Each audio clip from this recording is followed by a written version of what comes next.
mis ojos a los montes, mi socorro, ¿de dónde vendrá? Viene de ti, creador de lo que existe, mi socorro eres tú.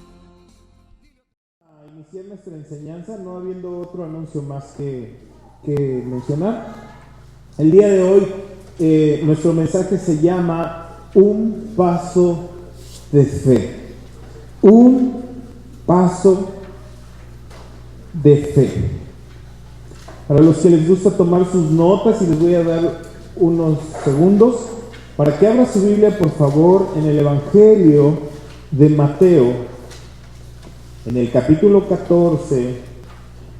Si alguien necesita ayuda, levante la mano para que lo asistan ahí en la búsqueda de los pasajes. Hoy está en el Evangelio de Mateo, en el capítulo 14. Voy a dar un pequeño panorama general acerca de lo que voy a hablar. Dios es el primer interesado en ayudarnos. Dios desea aconsejarnos. Dios desea guiar nuestras vidas. Pero una característica en el mover de Dios es que Él siempre va a obrar después que nosotros tomemos la iniciativa. De que nosotros demos ese primer paso de aceptación de su ayuda. De hecho, como cualquier padre que quiere ayudar a su hijo, él está al pendiente de sus necesidades, pero cuando su hijo le dice, papá, ayúdame, el más interesado en que ese hijo reciba la ayuda es su propio padre. Así es que, tomando esa premisa de que Dios quiere ayudarnos y Dios quiere estar con nosotros, guiarnos y conducirnos, nos es necesario aprender a dar ese primer paso de búsqueda y de aceptación a Dios. Entonces, puse ahí una escalera en el punto, en la diapositiva, explicando que la comunión con Dios, amada iglesia, es una comunión ascendente. Es decir, que cuando nosotros buscamos a Dios, Él nos toma y nos eleva a un siguiente nivel, y después a otro nivel y a otro nivel. El punto es, pues, esa escalera, porque nosotros equivocadamente muchas veces queremos ver toda la escalera completa, queremos ver todo el panorama completo y decir, Señor, esa es la persona con la que me voy a casar, Señor, este va a ser el socio que estoy buscando, Señor, esta es la casa que voy a comprar, dame una señal, ¿verdad? Y queremos las respuestas inmediatas. Escuche bien. Pero Dios quiere hacerlo paso a pasito. Palabra a palabra. Escuche bien. Caricia a caricia, el Señor quiere demostrarnos su amor. Entonces, por eso puse esa escalera. Porque es gradual. En la medida en que nosotros nos relacionemos con Dios, le puse ahí, solo debes dar un paso de fe. Y Dios se va a encargar de todo lo demás. ¿Cuántos dicen amén? Hace muchos años, 20 de julio de 1969, el astronauta norteamericano Neil Armstrong fue el que pisó por primera vez la superficie lunar, abriendo así una carrera espacial mundial, tomando la iniciativa los Estados Unidos. Pero este astronauta, siguiente, dijo esta frase que todo el mundo la conocemos. Cuando posó su pie sobre la superficie lunar, dijo estas palabras, dijo, este es un pequeño paso para el hombre, pero es un gran salto para la humanidad. O sea, para el hombre, un pequeño paso tal vez no signifique mucho, pero para Dios Cuando damos ese paso hacia Dios, usando esa analogía, cuando nosotros damos el primer paso, es un gran salto para bendición. Es un pequeño paso que hace una diferencia enorme en nuestro crecimiento espiritual. De hecho, dar ese primer paso fue lo que permitió que muchos milagros fueran hechos por Jesús. Si hojeábamos la Biblia, que no terminaríamos de leer y mencionar y hablar de estos milagros, en una ocasión Jesús estaba en un estanque y la gente iba y se lavaba en esa agua y era sanada. Pero un hombre dice, cuando yo quiero ir, ya alguien ya me ganó y no puedo hacerlo. Y Jesús le preguntó, le dice, ¿quieres ser sano? Fíjese, si el Señor le preguntara hoy en esta mañana, para todos los que levantaron la mano, decirle, ¿tienes necesidad de Dios? ¿Te gustaría que Dios te ayude? A ver, levante su mano. ¿A quién le gustaría que Dios le ayudara? ¿Qué creen? Así, sigan con su mano arriba. Ya empezó. Ya usted ya dio el primer paso. ¿Sabe cuál es el primer paso? Levantar su mano. Levantar su mano. Es decir, yo necesito. Presente, aquí estoy. Porque nuestro principal enemigo es la incredulidad. Nuestro principal enemigo delante de Dios es el orgullo. Es el decir, qué oso, me van a ver que levanté la mano. Qué oso, ¿verdad? Qué vergüenza pasar al frente. Y muchas veces se les hace la invitación a una iglesia necesitada, a una iglesia doliente, a personas que están teniendo problemas familiares, enfrentando divorcios, enfrentando rebeldía de los hijos, enfrentando sufrimiento. Se les dice, pasa al frente porque Dios quiere hacer un cambio trascendental en tu vida. Pero tal vez la persona que está a tu lado te dice, no pases, no pases, qué vergüenza, ¿qué van a decir de nosotros? O ahí vas, no pases. O al menos dentro de tu corazón dices, pues ¿para qué paso si no va a pasar nada? Dios no va a hacer que mi esposo vuelva a la casa. Dios no va a poder lograr que mi hijo vuelva a la casa. Dios no va a poder que me contraten otra vez en el trabajo o que se me quite este cáncer. No lo sé. Pero sabes una cosa, Dios es especialista en hacer maravillas. Dios es especialista en hacer que las cosas sucedan. Por favor, siguiente. Dios es especialista y todopoderoso. Él solamente puede hacer que las cosas sucedan. Y la vida cristiana es una vida de fe. Queridos hermanos, iglesia del Señor, nuestra vida cristiana es una vida de contemplación. Digan todos contemplación. Porque estamos contemplando las cosas maravillosas que Dios hace día a día. Voltea al lado, a la persona que tienes al lado y dile, hoy sucedió el milagro. Estás vivo. ¿Verdad que sí? Hoy sucedió un milagro, estamos vivos, estamos aquí. Es más, hoy sucedió otro milagro. Me comí un pan que estaba ahí, ¿verdad? ¿Y sabe qué? No trabajé, no he hecho nada y ya estoy disfrutando de las bendiciones de Dios que están frente de mí. Qué maravilloso, ¿verdad? La vida cristiana es una vida en acción, paso a paso. Es una vida de imposibles hechos realidad. Es una vida de milagros que se muestran día a día, porque para Dios no hay nada imposible. Entonces, queridos hermanos, esto debe de estar bien entendido en nuestra propia mente. Atención y no se me distraiga. Dios hace maravillas si le disponemos lo que tenemos.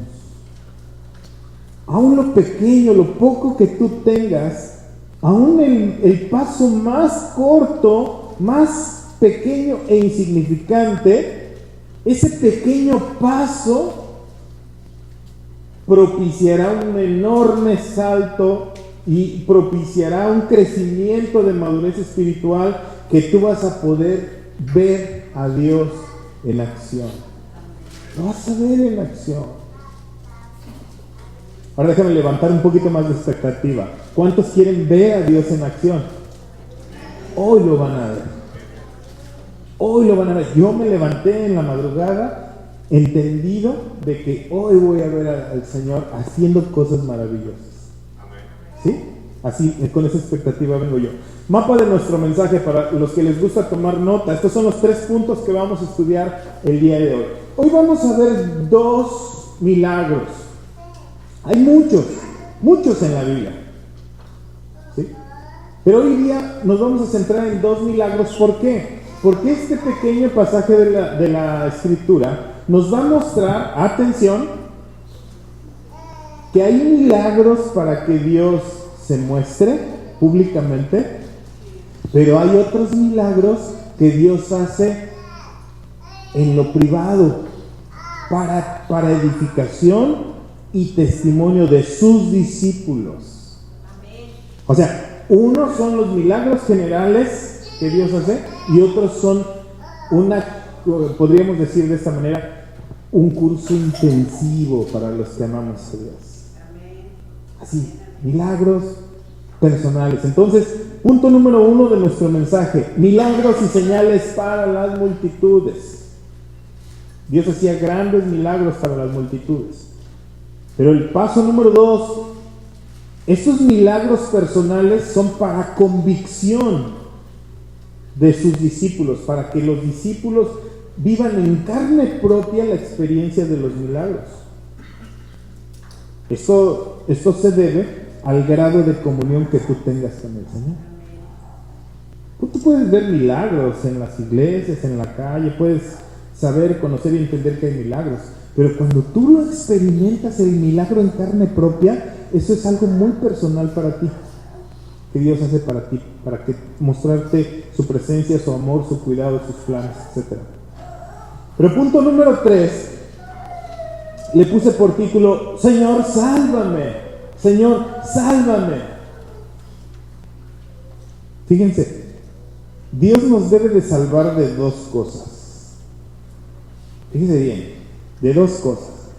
La primera de ellas es que Dios quiere salvarnos de Él mismo, de su ira, ¿sí?, de su consecuencia sobre el pecado. Eso es algo que debemos conocer todos los cristianos. Dios nos salvó de Él mismo, ¿sí? Y en segundo lugar, Dios nos quiere salvar de nosotros mismos. ¿Sí me alcanzo a dar a entender esa parte? Dios nos quiere librar de nosotros mismos. Muchas veces nosotros mismos somos nuestros peores jueces, nuestros peores alguaciles, nuestros propios acusadores, y muchas veces nosotros, por esa culpabilidad que a veces sentimos, nos frenamos y no vamos con Dios. Yo he escuchado mucha gente que a veces dice: Dios no me va a perdonar, lo que yo hice ya no tiene remedio, ya no tiene solución, ya no tiene perdón. ¿Para qué oro? ¿Para qué sigo adelante? ¿Sí? Pero Dios quiere que nosotros experimentemos esa pequeña fe, para que nosotros podamos decirle: Señor, sálvame. Sálvame de mí mismo, de mi incredulidad, sálvame de mi negligencia, sálvame de mi pereza, sácame de mi comodidad, porque de esa manera el Señor, cuando tú levantes la mano, ¿cuántos levantaron la mano? Él te va a tomar. Él te va a tomar. Cuando tú dices: Señor, sálvame, sí, aquí está. Y te toma y te rescata de ti mismo, de tus malas decisiones, de tu mal proceder. Vamos a ver entonces esta historia que se encuentra en el Evangelio de Mateo capítulo 14, y vamos a empezar desde el versículo 13. Desde el versículo 13. Déjenme poner un pequeño contexto. Dice el Evangelio paralelo, o sea, el mismo tema pero narrado por el evangelista Juan, en el capítulo 6. Dice que Jesús hacía muchos milagros a las multitudes. Es más, hizo un milagro previo, similar a este milagro, donde alimentó también a mucha gente y les daba de comer, y donde había enfermos eran sanados, donde había endemoniados eran liberados, donde había necesidad llegaba la provisión, de manera que la fama de Jesús y el ministerio se escuchaba en todos los alrededores. Es decir, toda la gente quería ver y conocer a Jesús. Y dentro de toda esa multitud había de todo. ¿Verdad que sí? En las iglesias hay de todo, dicen, hay de todo en la viña del Señor. Esto quiere decir que en esa multitud que seguía a Jesús había curiosos, nada más curiosos. Mira, ya caminó el cojo, ¿verdad? Mira, o sea, curiosos, que nada más estaban expectantes a ver qué estaba pasando. Había otras personas comunicativas, que a otros le dicen chismosos, ¿no? Que nada más están, oye, dice, mira quién anda ahí, sí, mira. Pero ellos andaban en un rollo informativo, vamos a decirle mejor así. Pero también dentro de esa multitud había personas que sí tenían necesidad y que reconocían que dentro de sus capacidades ellos no podían resolver su problema. Ni aún yendo con los mejores médicos podían ser sanados. O algunos de ellos ya habían intentado todos los medios y no podían ser sanos ni estar en paz en sus corazones. Entonces, la fama de Jesús era de que Él tenía misericordia de la persona que estaba sufriendo, tenía esa empatía. Y ojo, iglesia, más bien oído, esto es importante para nosotros. Tenemos que tener empatía por los que están sufriendo. Tenemos que tener amor por los enfermos. Tenemos que poner paciencia, cuidado y preocupación por las personas, fíjense bien cómo lo voy a decir, que aún actúan groseramente con usted, que no son agradecidos, que son quejosos.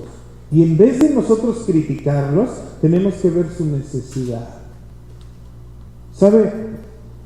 Estaba mi esposa platicándome de una película donde un joven muy rebelde, inquebrantable, creo que se llamaba la película, y un joven muy rebelde. Y sabe, está muy de moda que los jóvenes no quieran nada con Dios. Y está muy de moda que los jóvenes se digan ateos.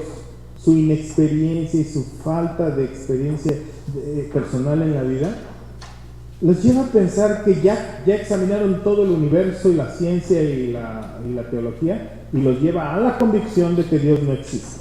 ¿Pero qué cree? Me atrevo a decir esto. Generalmente ese tipo de jóvenes, niños, están enojados. Por eso actúan así. Están enojados por su entorno.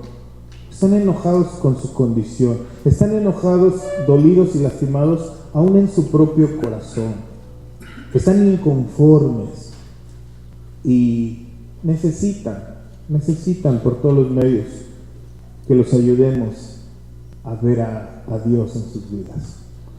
Pero Jesús tenía misericordia de la gente, y muchos le buscaban de cualquier situación, y estos eran beneficiados, sanados por su misericordia. Él tenía compasión. Dice esta porción de Mateo, de Juan 6, dice que los veía como ovejas sin pastor. Entonces vamos a leer esta porción y vamos a examinarlo. Dice así: oyéndolo Jesús,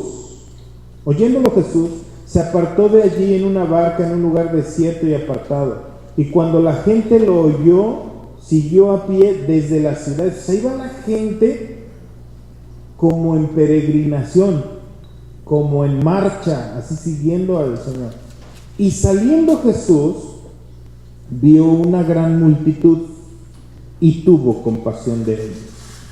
Y sanó a los que estaban entre ellos enfermos. Cuando anochecía, se acercaron a él sus discípulos diciendo: oye, el lugar es desierto y la hora ya pasada, ya es tarde. Despide a la multitud para que vayan por las aldeas y compren algo de comer. Y Jesús les dijo: no tienen necesidad de irse, denles ustedes de comer. Y ellos dijeron: no tenemos aquí para sino 5 panes y 2 peces. ¿Cómo les vamos a dar de comer? Fíjate, sucede, por favor levante su mirada, fíjese, en una manera elevada, desde la perspectiva de Dios, así, dice: ahorita los voy a poner a prueba a estos muchachos. ¿Él sabía lo que iba a suceder? Sí. ¿Él sabía lo que iba a hacer? Sí. Estaba viendo el desierto y lleno de gente necesitada. Y Jesús dice: este es un buen momento para que experimenten mi presencia. Entonces, aquí se dividen los pensamientos. El pensamiento meramente natural y terrenal, y dice: oye, ¿cómo nosotros le vamos a dar de comer a 5,000 gentes, sin contar mujeres y niños, que de perdida debería de haber algunos 15,000? ¿Cómo le vamos a dar? Si en este momento aquí, en la ciudad de Reynosa, nos dijeran: necesitamos 15,000 bolillos, ¿dónde los conseguiríamos? Digo, para que les toque de a un bolillito a cada quien. 15,000 pescados, para que les toque de, 7,500 pescados. ¿Dónde conseguiríamos ahorita 7,500 pescados? Ni juntando H-E-B, Walmart, Sam's, todas las tiendas, no encontraríamos 7,500 pescados. ¿Dónde los cocinamos? ¿Cómo lo trasladamos? O sea, hermanos, se trataba de una cosa sobrenatural. Entonces, el pensamiento humano dice: ¿qué va a pasar? ¿Qué vamos a hacer? No podemos. O sea, nos está poniendo un desafío terrible. Pero desde la perspectiva de Jesús dijo: los voy a desafiar. O sea, Él los quería llevar al entendimiento que ellos no podían solos. Y dijo: siéntenlos. No sé cuántos de ustedes han experimentado esto, pero ¿cómo se siente decirles a tus hijos: siéntense a la mesa, ahorita vamos a comer, cuando no tienes para darles de comer? Dice: mamá, tenemos hambre, ¿qué vamos a comer? ¿Pollo rostizado? Sí, hijo, ahorita va a venir el pollo rostizado, espérate. Es más, vete a lavar las manos, siéntate, ahorita viene el pollo. Y tú diciéndole: Señor, ¿qué va a pasar? ¿Verdad? Así se sentían los discípulos de Jesús, diciendo: ya nos dijiste que los pongamos, que los sentemos y todo, ¿y quién les va a dar de comer? Si nosotros nada más tenemos unos panes y unos peces. Sin embargo, dice aquí la Escritura, que los trajeron delante de Jesús. Él, levantando los ojos al cielo, los bendijo y partió, y dio los panes a los discípulos, y ellos se lo dieron a la multitud. A ver, déjame hacer una pregunta retórica aquí. A ver, ¿Dios todo lo puede? ¿De veras todo lo puede? ¿Y por qué no hizo aparecer un pescado en cada persona? Y un pan, una torta de sardina, con su lonchibón y todo ya, en su bolsita ya preparada. Tómenlo. Cierren los ojos, ábranlos y ya está ahí. ¿Podría haberlo hecho el Señor? Sí, claro, por supuesto que sí. ¿Por qué no lo hizo? Escuchen. Él quería que ese milagro pasara por las manos de sus discípulos, para que ellos palparan, tomaran. Eso ya no lo hizo el Señor, ¿se acuerdan, Mari? Allí en Senda. Mari trajo una ollota así grandota de buñuelos y todo, y los pusimos así a un lado, y era una multitud así que nos empujaba y todos: ¡órale ya! Buñuelo y café, buñuelo y café, buñuelo y café, así. Y de repente se acabó, y ¿qué pasa? Acá hay otros, y otra olla con más buñuelos, y todos comieron, se saciaron, y nos decían: usted ya se formó, le decía el chavo que nos ayudaba: no, esta gordita ya se formó, ¿no? Ahora atrás. Y se rían: sí, ya llevo 2. Hasta doble les tocó. Pero ¿sabes qué? Dios quiere enseñarnos eso, que los milagros pasen por nuestras manos, que nosotros veamos la multiplicación, veamos su poder, y que nosotros administremos, sirvamos, atendamos a los demás, que los discípulos atiendan a la multitud. Dice, denle vosotros de comer a las personas. Pero le puse ahí entre paréntesis, probándoles. O sea, para ver en su mano, oye, pues nada más traíamos unos pequeños charalitos ahí, y ahora mira, salen mojarras y mojarras y mojarras y mojarras, fritas, al ajillo. ¿Qué está pasando? Y aquí me surge una pregunta muy interesante para todos nosotros.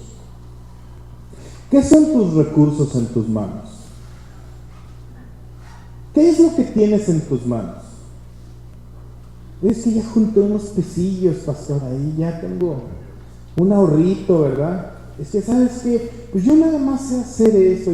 Yo no sé leer y escribir y poesía, ni filosofía, ni cálculo, ni aritmética, ni física cuántica, pero sé hacer tamales, pastor. ¿Sabes qué? Con lo que tú tienes en las manos del Señor se hacen maravillas. Suceden milagros, pero lo que tú necesitas hacer es lo que tú tienes, ponerlo en las manos del Todopoderoso. Y ese milagro sirvió para testimonio de mucha gente. Él les dijo, ¿qué tienen en sus manos? Unos panes y unos pececillos, traedlos acá. Pónganlos en mis manos, y de mis manos, dice, comieron todos, se saciaron y recogieron hasta todo lo que sobró. Los pedazos que sobraron llenaron 12 canastas. Comieron todos, fueron como 5,000 hombres, sin contar las mujeres y los niños. Siguiente, por favor. Le puse ahí, lo que tú tienes en tus manos es bueno y es útil, pero ¿qué crees? Nunca será suficiente, y cuando lo pierdas, cuando se te acabe, volverás a sentir angustia al soltarlo. Sí, ya junté 1,000 pesos, ya los tengo aquí. Oye, págalo. Ya nomás tengo 99. Ya nomás tengo 900. Ya se me está acabando. Así éramos como niños, ¿verdad? Nos daban nuestro dinero. Compra un refresco. Ni siquiera comprábamos refresco para nosotros, porque se nos iba a acabar el domingo el dinerito. Lo que tienes en tus manos, puesto en las manos de Jesús, será gloriosamente multiplicado. Y escuchen bien, querida iglesia, no estoy hablando solamente de dinero. Estoy hablando de todos los recursos que Dios ya te ha puesto a ti. Pregunta, ¿cuántos discípulos tienes? ¿Oye el silencio? ¿Oyeron ese silencio? Gritó el silencio. ¿Cuántos discípulos tienes? Ponlos en las manos del Señor. Ponlos en las manos del Señor. Enséñales, inviérteles, ponlos. Y sabes que esas 2 personas van a hacer una transformación. ¿Se acuerdan de esta mujer de Juan capítulo 14? Que la conocemos como la mujer del pozo, la mujer samaritana. Esa mujer estuvo en manos de Jesús, puso su vida en manos de Jesús, y cuando Él la salva y la perdona, le dice, ve y di, ¿verdad? Di lo que el Señor te ha hecho. Y fue y le predicó a toda la gente. ¿Se acuerdan del endemoniado gadareno? Cuando el Señor lo liberó de los demonios que lo oprimían, este chico dice, Señor, yo me voy contigo, yo quiero seguirte, yo quiero estar contigo donde quiera que tú vayas. Dijo, no, ve y cuenta cuán grandes cosas ha hecho el Señor contigo. Y se convirtieron 10 pueblos alrededor, Decápolis, ¿sí? Por el testimonio de uno. Fíjate, por el testimonio de uno que dio ese paso hacia el Señor. Un pequeño paso hizo un gran evangelista, hizo un gran milagro. Como punto de afirmación o punto de balance aquí, la diferencia consiste en darnos cuenta en manos de quién estamos poniendo nuestros recursos. ¿En manos de quién están tus talentos? ¿En manos del mundo o en manos del Señor? Déjenme decirles esto así rápidamente. A mí me asombra muchísimo los chavos que tocan la alabanza en casa de oración en Guadalajara. Son músicos estudiados y profesionales, ¿sí? Pero ellos no están buscando dinero, ni fama, ni discos, ni ventas, ni Sony, ni nada. Los ponen ese talento en manos del Señor. ¿Y cómo nos ministran? ¿Verdad? ¿Usted también lo ministra? Yo una vez estaba platicando con Janet Arroyo y le decía: Janet, tú no sabes la bendición tan grande que hay para nosotros como iglesia cuando te ponemos en CD ahí en la iglesia y seguimos la alabanza, ¿verdad? Y nos ministra. Y ellos ni cuenta se dan. Pero Dios está haciendo la multiplicación de la bendición a través de ese recurso que ellos pusieron en sus manos. Así es de que, fíjate, para terminar este punto, levante su manita, todos así, cierre sus ojos y cierre su mano. Y diga: Señor, lo que tú has puesto en mis manos, yo lo pongo delante de ti. Úsalo. Úsalo. ¿Sabe quién dijo eso? Moisés. Y le dijo el Señor, le dio una vara y le dijo: ¿qué tienes en tu mano, Moisés? Dice: una vara, tírala. Y tiró la vara y se convirtió en serpiente, ¿verdad? Y luego dice: tómala. Y la toma y sucedió un milagro. Y luego, cuando iban a cruzar el mar, agarró su vara y dice: ¿qué tienes en tu mano? La vara, ponla. ¿Y qué pasó? Se abrió. Luego dice: ¿tienen sed? A ver, pégale a la roca, pégale a la peña. ¿Con qué? Con la vara. Le pega y ¿qué pasó? Brotó agua para darle de beber. El punto es: ¿qué tienes en tu mano? ¿Estás dispuesto a usarlo?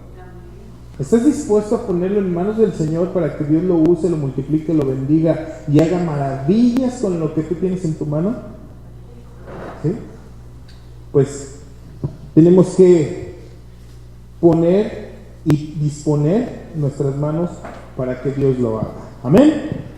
Punto número 2 de nuestra enseñanza. Entonces, milagros. El punto número 1 son milagros para que las multitudes vean. Recursos para que las multitudes lo sepan. Pero ahora la enseñanza es más personal. Digan todos: personal. Ahora dice el versículo 22. ¿Ya lo tiene ahí? Dice: enseguida Jesús hizo a sus discípulos entrar en la barca. ¿A quién? A sus discípulos.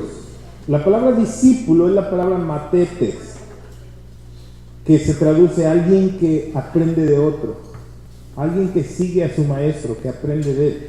Entonces dice: toma a sus discípulos y los lleva a la otra ribera, en tanto que él despedía a la multitud. Háganme todos así: despidan a la multitud. Pero no, a mí no me despidan, despídense entre ustedes. Háganlo otra vez, les voy a decir por qué. Háganlo otra vez, despidan a la multitud. Porque va a haber personas que no van a querer. No van a querer. Pero va a haber personas que sí van a querer subirse a la barca con Jesús. Y que ellos están dispuestos a experimentar en su propia vida la lección que Jesús está a punto de darles. Porque para otras personas, no sé, tal vez los que se quedaron del otro lado dijeron: híjole, si ya es tarde y no voy a alcanzar barbacoa. No, ¿sabes qué? Es que yo tengo mi negocio abierto y bueno, váyanse ustedes, que les vaya muy bien, hasta luego. Pero Jesús despide a la multitud y dice: esto es solamente para los que están dispuestos a seguirme. Esto lo va a experimentar ¿quién? Diga conmigo en voz alta: los que están dispuestos a seguir a Jesús. Entonces, leemos versículo 23. Despidiendo a la multitud, lo dice otra vez, reafirmando, subió al monte a orar aparte, y cuando llegó la noche estaba allí solo. O sea, el punto de partida para realizar este tipo de milagros y de este tipo de experiencias, escúchenlo bien todos por favor, ¿sí? Para poder experimentar los milagros de una manera personal, hay que estar sensibles en el Espíritu.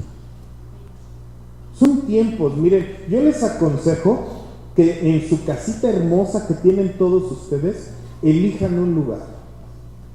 Elijan un lugar donde esté, llámele cuarto de guerra, llámele altar al Señor, llámele su lugar de intimidad con Dios. Busquen un lugar en su casa, un lugar tranquilo, donde ustedes se puedan entregar en cuerpo, en alma y en espíritu para ser sensibles a la voz de Dios. Búsquenlo, de verdad búsquenlo. Puede ser el baño. Puede ser el baño, ahí nadie los va a entrar con ustedes ni los va a molestar ni nada. Donde ustedes quieran, no hay. Pero búsquenlo, busquen en su casa un lugar donde Dios les hable. Puede ser el jardín. O sea, regando tus plantas ahí Dios te va a hablar. Bueno, entonces dice, se fue con ellos y estuvo solo. Versículo 24. Y ya la barca estaba en medio del mar, o sea, avanzada ya en mar abierto.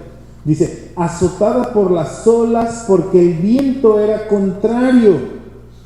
Mas a la cuarta vigilia de la noche, Jesús vino a ellos andando sobre el mar. Háganle pues. A la cuarta vigilia de la noche. O sea, las vigilias son de 3 horas.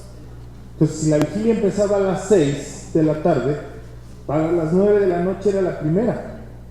Y luego de las 9 a las 12 de la noche era la segunda vigilia. Y luego de la 1 de la mañana a las 3 de la mañana es la tercera vigilia. Y de las 3 de la mañana a las 6 de la mañana era la cuarta vigilia. O sea, era de madrugada. Ahí les va otro tip y otro consejo pastoral.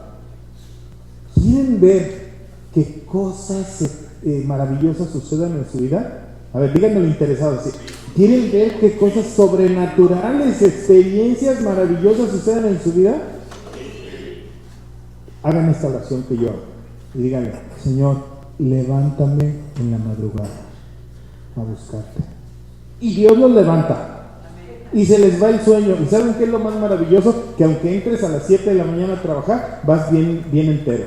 Para aquellos que les gusta mucho dormir, dicen, no, pues sí, me falta horas. No, tú dile al Señor y Él te lleva a delicados pastos donde verdaderamente te hace descansar, se te va el sueño y te empieza a hablar y te empieza a revelar cosas maravillosas que van a suceder en ti o en las personas de alrededor. Así es de que este tip que lo encontramos aquí en esta porción de la Escritura dice que Jesús ¿sabía lo que iba a suceder?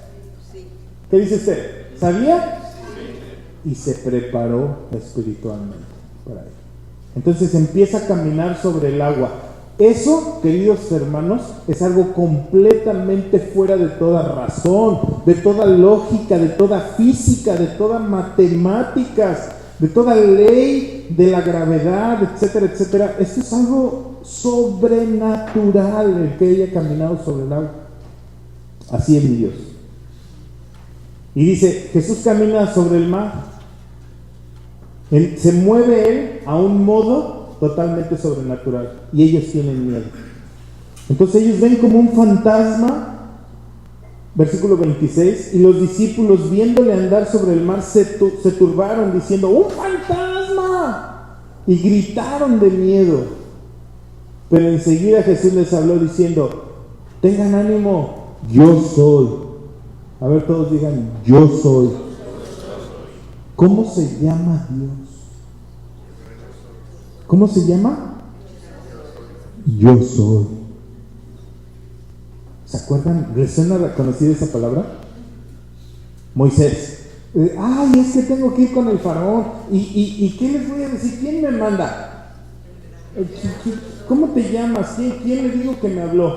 Tú diles que yo soy. Y luego, en una ocasión, está Jesús, momentos antes de ser entregado, arrestado, está en el Getsemaní orando y junto con sus discípulos dormilones, ¿sí? Él estaba ahí orando, metido en oración, y de repente llegan todos los soldados por él y le dicen: ¿quién es Jesús de Nazaret? ¿Quién es Jesús de Nazaret? Dice: yo soy. ¡Paz! Se caen todos. ¿Por qué? Porque en el nombre de Jesús se doblará toda rodilla de las cosas que están en el cielo, en la tierra y aún debajo de la tierra, para gloria de Él.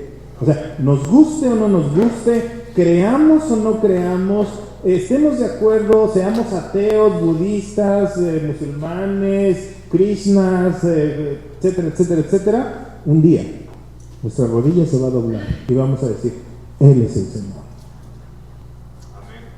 Entonces, dice aquí que: ¿quién eres? Yo soy. No tengan miedo.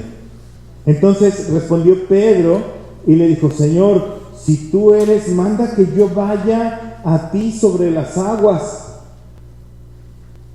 Y él le dijo: ven. Esto es totalmente imposible para un hombre natural. Esto es totalmente irracional para toda mente y para todo pensamiento, vamos a decirlo así, cuerdo. ¿Sí? No hay alguna explicación para decir cómo hasta el día de hoy pueda alguien caminar sobre las aguas. Es imposible. Pero el tema o la palabra que siempre Jesús dijo, escúchenlo bien porque esto es demasiado importante. Les digo cuál es el mensaje, simple mensaje, sencillo mensaje de Jesús para ti. A ver si eres sus ojitos. Ven a mí. Ven. Acércate. Ese es el mensaje de Jesús. Vengan a mí, los que están trabajados, los que están cansados, los que están afligidos, los que están necesitados. Vengan a mí. Vuélvanse a mí. Regresen a casa. Vengan a mí. Ese es el mensaje de Jesús. Ven a mí. Entonces, cuando Pedro escucha este mensaje, ven a mí, yo les quiero hacer una pregunta, así, una pregunta importantísima, para que entren así emocionados toda la historia. A ver, piensen, ¿Pedro la pensó mucho? A ver, levante la mano los que dicen que no. ¿Y los que dicen que sí pensó mucho? A ver, voy a volver a decir. No la pensó. Él empezó, y la prueba está en que empezó a caminar arriba del agua. No la pensó, creyó con toda su mente, con todo su corazón, contra toda la lógica. ¿Sabes por qué? Atención, porque su mirada estaba puesta en Jesús. Sus ojos, sus oídos, su mente, su corazón, todo estaba alineado a esas palabras preciosas, a esa voz donde salía ese mensaje. Ven, yo soy, ven, yo soy, ven. Iglesia, nuestro gran problema es voltear a ver alrededor. Nuestro gran problema es como a veces dice la gente: ay, la iglesia está llena de hipócritas. ¿Sí? Miren, sí, tal vez sí tienen razón, pero todavía caben otros más. Un poco no. O sea, todavía cabe un poquito más de gente. ¿Sí? Pero saben, dentro de la iglesia es un hospital. Hay enfermos de todo. Enfermos de la mente, del corazón, de su cuerpo, de sus fuerzas. Pero habemos puros pecadores. La iglesia es un consultorio, es un hospital lleno de pecadores, de gente que ya no queremos serlo. Ya no queremos estar así. Y un día el Señor, ahí en nuestro corazón, nos dijo: ven a mí. Por eso estamos aquí. ¿Por qué no dan un aplauso a todos los que están aquí? ¿Verdad? Porque dijimos: me están hablando a mí. Se trata de mí. Ese soy yo. Por eso estoy aquí. Entonces Jesús le dice, yo soy. Pero viene una pregunta importante para todos nosotros, importantísima. ¿Quién es ese yo soy? Dice la palabra de Dios en Colosenses 1, refiriéndose a Jesús. Dice, Él es la imagen visible del Dios invisible. Es el primogénito de toda la creación, porque en Él, en Cristo, fueron creadas todas las cosas que hay en los cielos y las que hay en la tierra, cosas visibles y cosas invisibles, todos los tronos, todos los dominios, todos los principados, todas las potestades, todo fue creado por medio de Él, para Él, y Él es antes que todas las cosas, y todas las cosas que existen para Él. ¿También la ley de la gravedad? También la ley de la física, también las leyes de la naturaleza, también. Entonces, ¿quién es el que estaba pisando sobre el agua? ¿Sabe quién? El creador de todas las cosas. Pues ¿cómo no le iban a obedecer? ¿Cómo no le iban a obedecer? O sea, sucede ese milagro que nosotros nos hacemos la pregunta, ¿quién es Él? ¿Y por qué hace estas cosas tan maravillosas? Entonces vienen preguntas importantes para nuestra vida. Fíjate, 2 preguntas importantísimas que responder. No me las respondan a mí. Respóndetelas a ti mismo. 2 preguntas. ¿Listos? Número 1. ¿Quién es Dios para ti?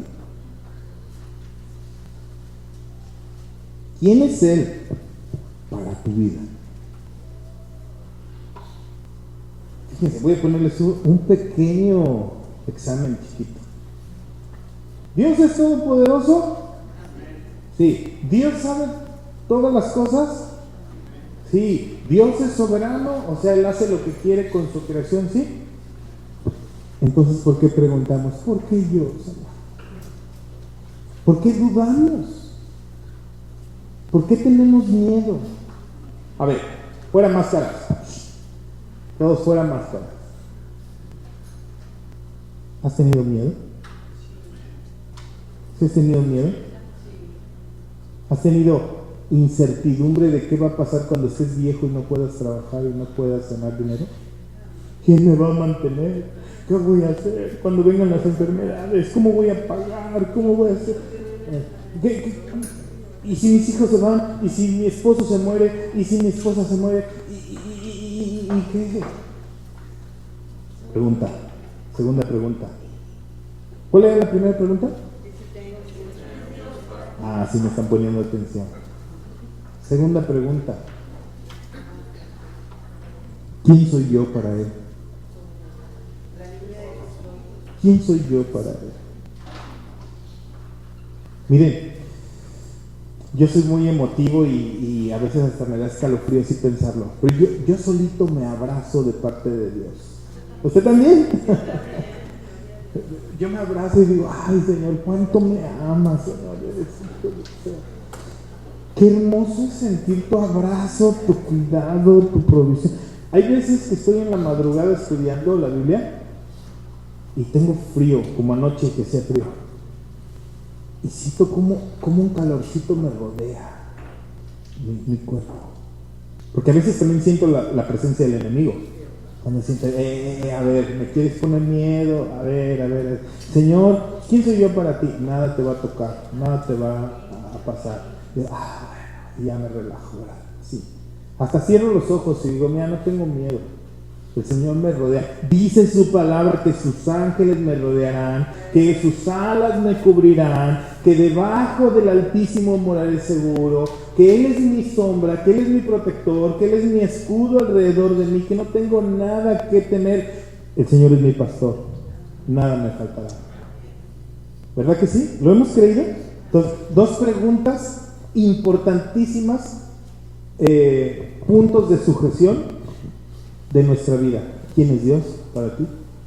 ¿Y quién eres tú para Él? ¿Quién eres tú para Él? Y eso nos lleva al tercer punto. Dice, versículo 30, tercer punto de nuestra enseñanza. Pero al ver el fuerte viento, ¿pero qué?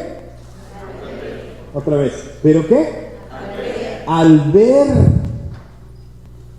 el fuerte viento, tuvo miedo y comenzó a hundirse y dio voces gritando, diciendo: Señor, sálvame.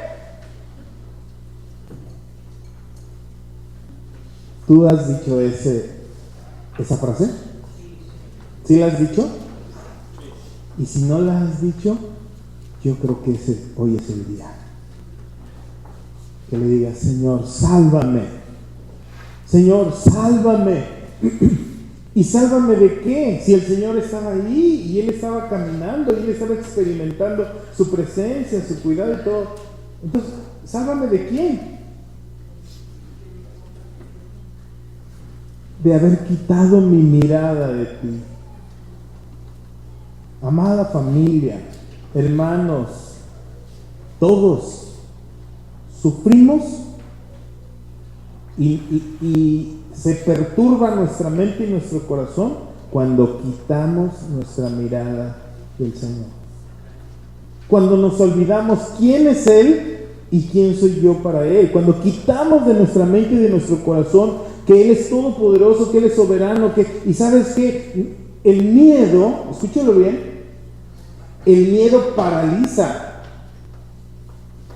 El miedo nos paraliza. El miedo no viene de Dios. El miedo no es lo mismo que el temor. El temor es un temor reverente de respeto, pero el miedo incapacita nuestras vidas. Por miedo no nos paramos cuando el Señor nos dice: ponte de pie. Yo no sé cuántos les ha pasado. A mí me ha pasado muchas veces, ¿sí? Pero hay veces que estoy en la iglesia o en algún lugar y me dice el Señor: ponte de rodillas. No, sí, mira mi Casimir, mira el licenciado poniéndose ahí en el piso. O sea, qué pena, qué bochorno. ¿A ustedes les ha dicho el Señor que se pongan de rodillas alguna vez? ¿Y le han obedecido? Estaba viendo un escrito que pusieron ahí, ya se los mencioné anteriormente en Facebook. Un cristiano decía: quedé totalmente sorprendido, de cómo los musulmanes, estén donde estén, cuando suena y llega la hora de la oración, se tiran al piso. Y sean quien sean, empresarios, comerciantes, hombres, mujeres, lo que sea, se tiran al piso y empiezan a orar y empiezan a honrar a Dios. ¿Y los cristianos? También.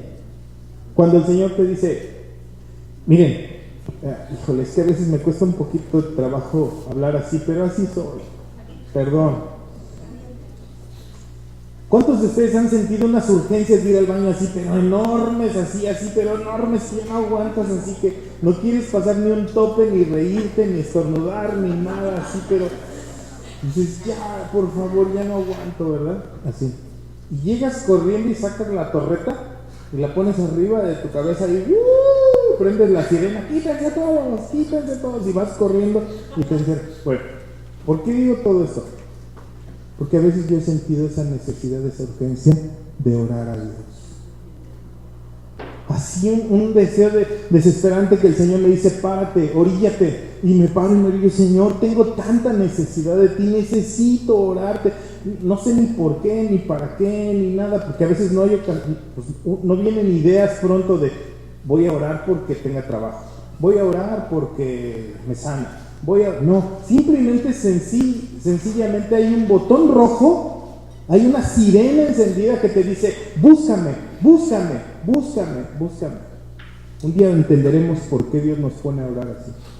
Pero si no te ha pasado, sé sensible, Pero hay veces así que ya no aguantas la necesidad y la urgencia de encerrarte en cualquier lugar, un Super 7 o en una calle sola o lo que sea, orillarte y apagar el radio y decir, Señor, necesito urgentemente hablar contigo.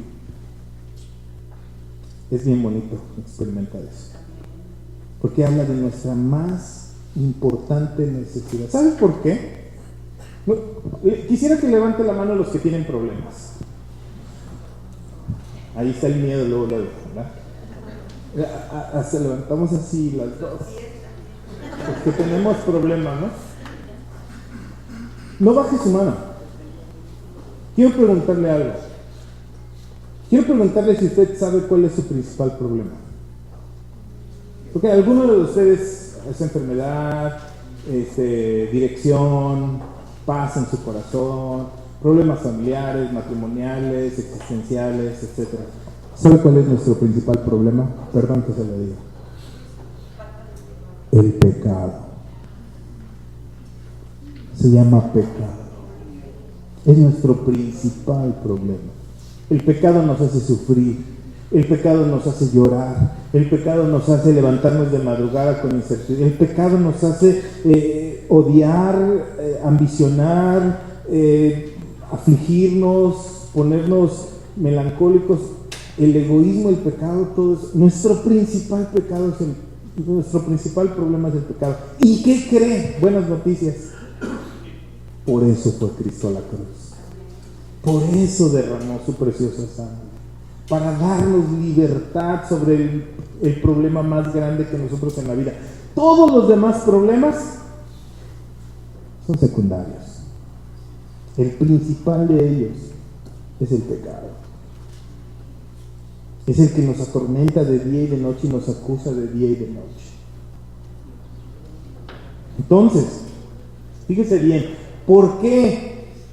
¿Por qué se empezó a hundir Pedro? ¿Qué pasó? ¿Qué sucedió?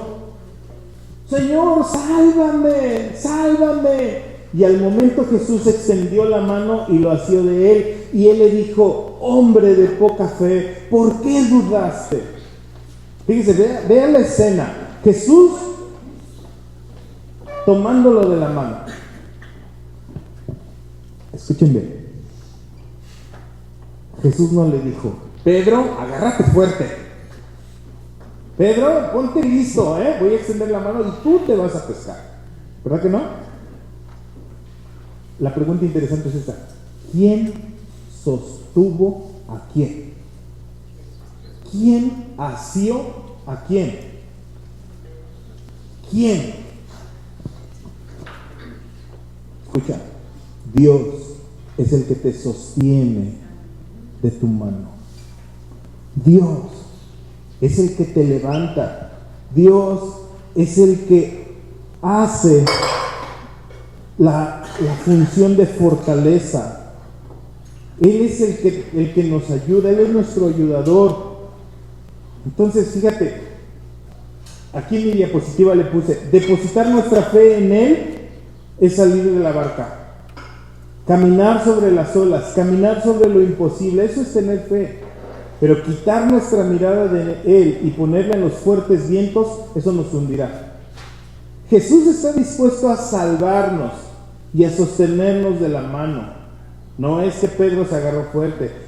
Entonces, cuando ya no tienes fuerzas, cuando le dices ya no puedo, date cuenta quién es el que te lleva de la mano. ¿Quién es el que te está sosteniendo de la mano?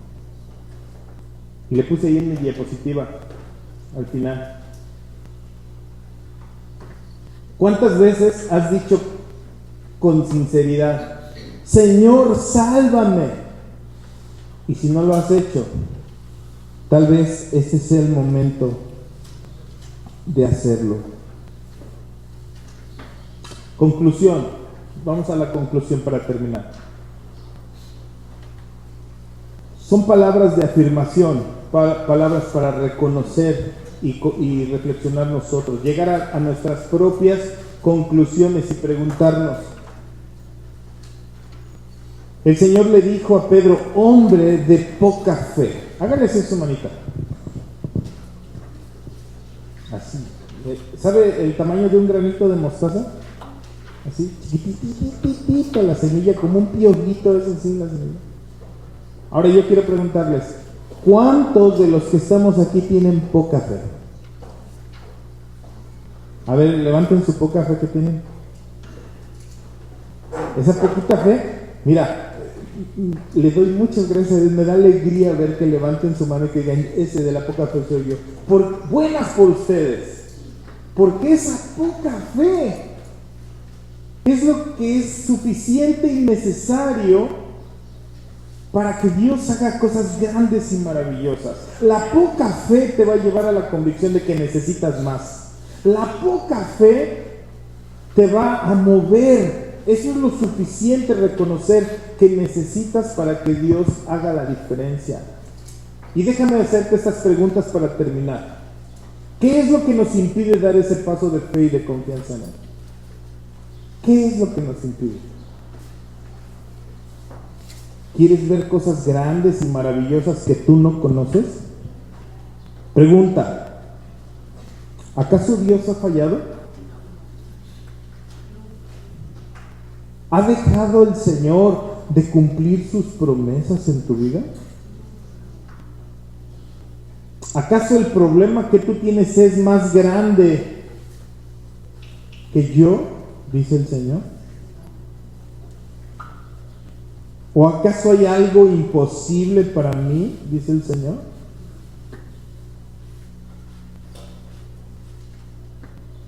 Consejo, clama y acude al Señor en toda necesidad y en todo problema, porque Él se merece toda nuestra confianza.